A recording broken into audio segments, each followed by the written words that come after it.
各位网友，大家好，欢迎来到报明说。我们今天说的话题是印军趁天气转暖，在中印边境西线实施大规模的战场建设。最近一段时间以来印度媒体又开始炒作中印边境问题，声称印度军队现在有能力在实际控制线沿线建设部队营房，容纳大批军队。从去年4月份开始印度边防部队开始在边境地区行信滋事。6月15号，在加勒万河谷的激烈冲突达到顶点，印军一次死亡20人，吃了大亏。8月29号，印军抢占班公湖南岸的山吉县和热钦山口，此后中印两军开始了长达6个月的鼻子对鼻子的边境军事对峙。随着寒冷的冬季的到来，印军难以支撑在高寒边境地区的这种大规模的军事部署，于是降低调门，开始和中方进行撤军谈判。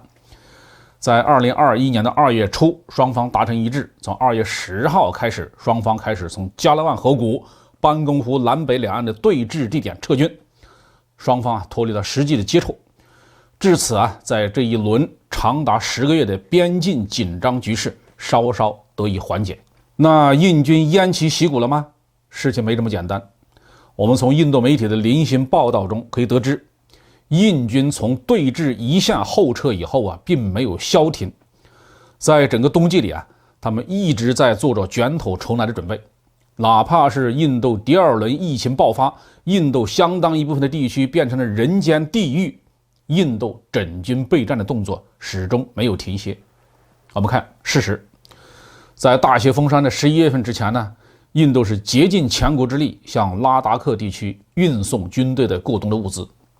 印度负责边境基础设施建设的边境道路集团一直在组织修路和挖掘隧道，改善拉达克地区的交通情况。大雪封山以后，印度的媒体中出现的主要是驻扎在高寒地区的印军被冻伤的消息，还有部分印军感染新冠病毒的报道。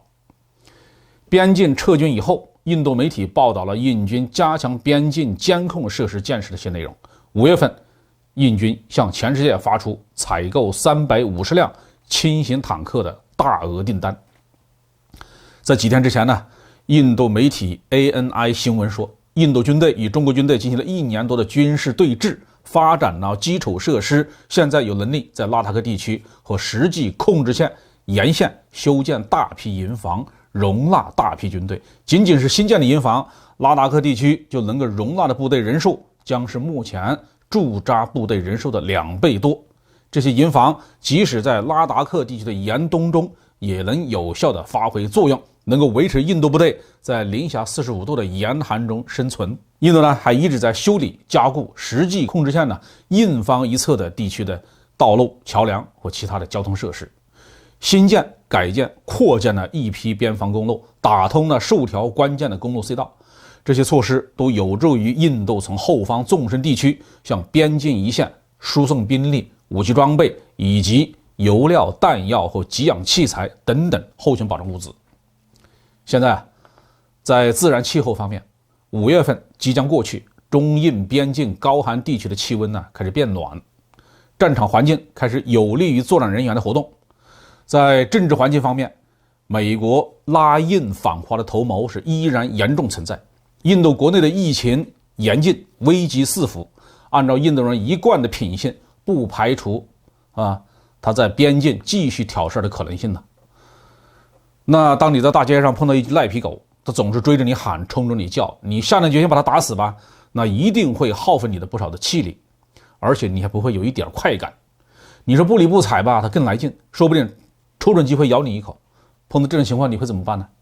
我看没什么高招，唯一的办法还是得下重手教训他，就像去年615加勒万河谷一样，只有把他打疼了、打惨了，他才会收敛，才会夹着尾巴逃走。